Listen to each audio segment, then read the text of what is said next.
Hello दोस्तों।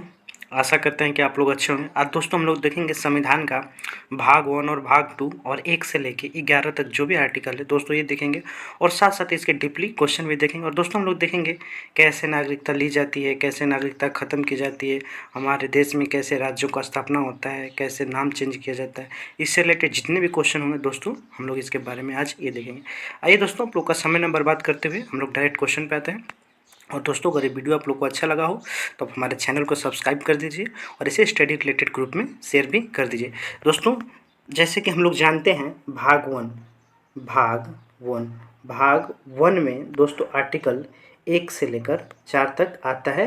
भाग 1 के में आर्टिकल दोस्तों इसके तहत नए राज्यों का स्थापना, नाम चेंजिंग, परिवर्तन, कैसे राज्य बनाए जाएंगे, ये सब जितने भी आते हैं भाग 1 के तहत आते हैं। ये दोस्तों देखते इसी के तहत दोस्तों संविधान में पहले 29 राज्य और 7 केंद्र शासित प्रदेश थे, लेकिन दोस्तों अब 28 राज्य हो गए हैं और 8 केंद्र शासित प्रदेश हो गए। ये कि जो करंट है चेंजिंग हुआ है दोस्तों, जो कि हमारा जम्मू कश्मीर था अब इसको चेंज करके इसको 2 केंद्र शासित प्रदेश में बदल दिया गया है। पहला जम्मू कश्मीर और दूसरा लद्दाख। ये दोस्तों मिला के 9 हो गए थे, लेकिन फिर दोस्तों संविधान में संशोधन करके दादर नगर हवेली और दमन व दीप को मिलाकर एक राज्य बनाया गया। तब फिर से दोस्तों इसकी केंद्र शासित प्रदेश की संख्या 8 हो गई। ये दोस्तों आप लोग याद कर लीजिए, करेंट है। आइए दोस्तों हम लोग आगे देखते हैं। दोस्तों जैसे कि हमें आर्टिकल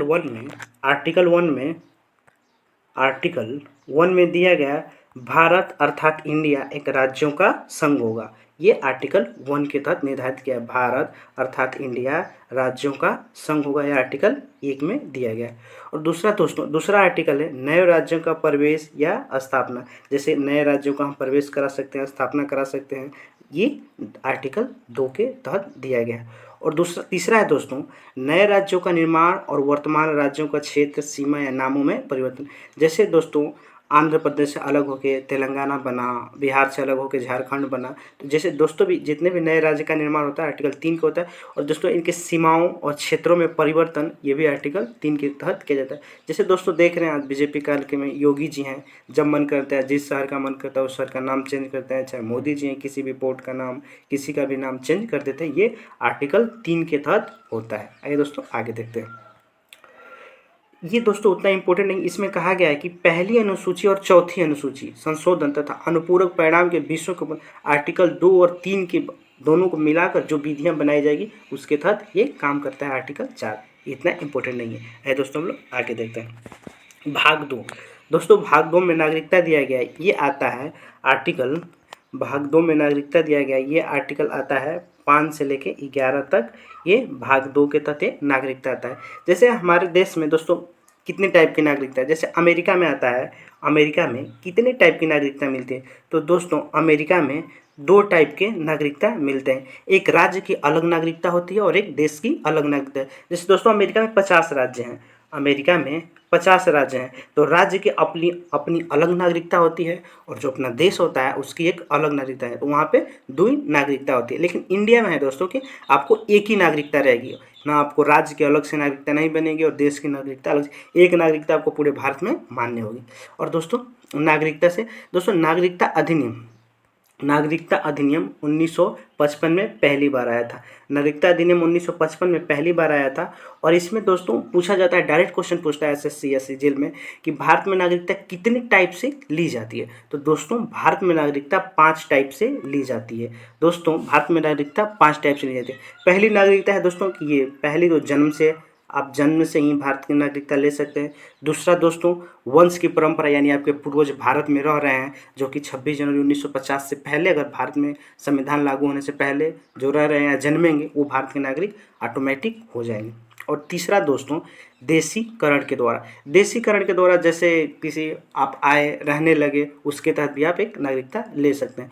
और दूसरा है दोस्तों और 10 वर्ष तक देशीकरण, 10 वर्ष तक का भारत में पहले 5 वर्ष था, अब इसे बढ़ाकर 1986 में नागरिकता अधिनियम संशोधन करके 10 वर्ष कर दिया गया। दूसरा दोस्तों पंजीकरण के द्वारा आप मतलब सरकार को पंजीकरण दे सकते हैं कि मैं भारत का नागरिकता रहना चाहता हूँ, उससे अर्जी देंगे, उसके 6 महीना तक रहेंगे, फिर आपको सरकार उसके तहत तय करेगी सीमा, फिर उस तरफ भी आप नागरिकता ले सकते हैं। और पाँचवा है दोस्तों भूमि विस्तार द्वारा दोस्तों, जैसे कि अभी फिलहाल में 2015 या 16 में मोदी जी ने बांग्लादेश को कुछ भूमि दिया था और बांग्लादेश से कुछ सिमी लिया था, मतलब भूमि लिया था। तो दोस्तों जो भूमि लिया था उसके अंतर्गत जो भी नागरिक रखते हैं उनकी नागरिकता भूमि आने से स्वतः भारत की नागरिकता उनको मिल जाएगी। ये होता है भूमि विस्तार के द्वारा नागरिकता। और दोस्तों और एक आया था नागरिकता अधिनियम 1986 में संशोधन करके दूसरा नागरिकता आया था। और दोस्तों फिलहाल में अभी जो नागरिकता आया है CAA सिटीजन अमेंडमेंट एक्ट, जो कि 2019 में आया था, जिस पे आप लोग जानते हैं कि हमारे देश में कितना बवाल हुआ था, सारे हदें पार कर दी गई थी, इसके आंदोलन के चलते तोड़फोड़ खुलेआम सब हुआ था, राजनीति की रोटियां सेकी गई।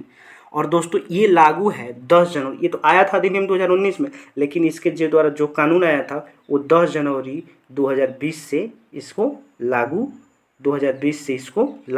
कर दिया गया है। दोस्तों अब इसके हम लोग आर्टिकल देखते हैं। जैसे दोस्तों संविधान के प्रारंभ पर नागरिकता। दोस्तों संविधान के प्रारंभ पर नागरिकता मतलब जब संविधान लागू हुआ उससे 5 वर्ष से पहले जो भारत में रहे हैं वो स्वतः ही भारत के नागरिक हो जाएंगे। ये आर्टिकल 5 के तहत निर्धारित किया गया। और आइए दोस्तों देखते हैं आर्टिकल 6।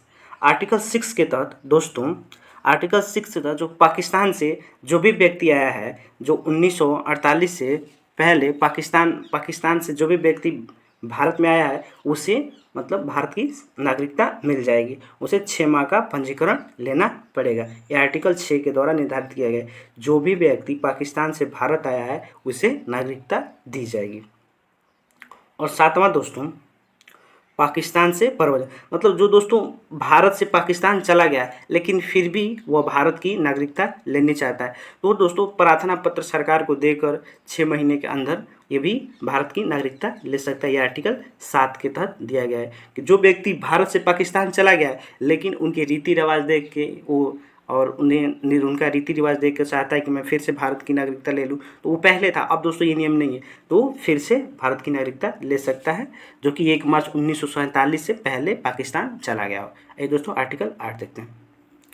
भारत के रहने वाले जो भी भारत के बाहर रहने वाले व्यक्ति हैं और उनका जैसे उनके माता पिता भारत में जन्मे हैं या बाहर जो भी रहे हैं कूटनीतिक तौर पे वो नागरिकता आके ले सकते हैं। ये दोस्तों आर्टिकल 9 देखते हैं। विदेशी राज्यों की नागरिकता स्वेच्छा से अर्जित करने वाले व्यक्ति की नागरिकता न होना। जैसे इसका दोस्तों है कि जो भी व्यक्ति विदेशों की नागरिकता जो भी व्यक्ति जैसे कोई व्यक्ति यहाँ से चला गया, उसे इंग्लैंड अमेरिका जो भी पसंद है, वहाँ जाके उसकी अगर अमेरिका या फ्रांस की नागरिकता ले लेता है तो उसकी भारत की नागरिकता स्वतः समाप्त हो जाएगी। यह आर्टिकल 9 के तहत दिया गया है। ये दोस्तों आगे देखते हैं। आर्टिकल 10 ये बताता है कि भारत के संविधान द्वारा भारत के प्रत्येक व्यक्ति का नागरिकता बनी रहेगी। ऐसे ही नहीं सरकार आपकी जब मन करे आपकी नागरिकता खत्म कर दे। अगर नागरिकता खत्म करती है तो आपके ऊपर चार्जेस बताना होगा क्यों आपकी नागरिकता खत्म करती है, तो ये आपको अधिकार है कि आपकी नागरिकता बनी रहेगी।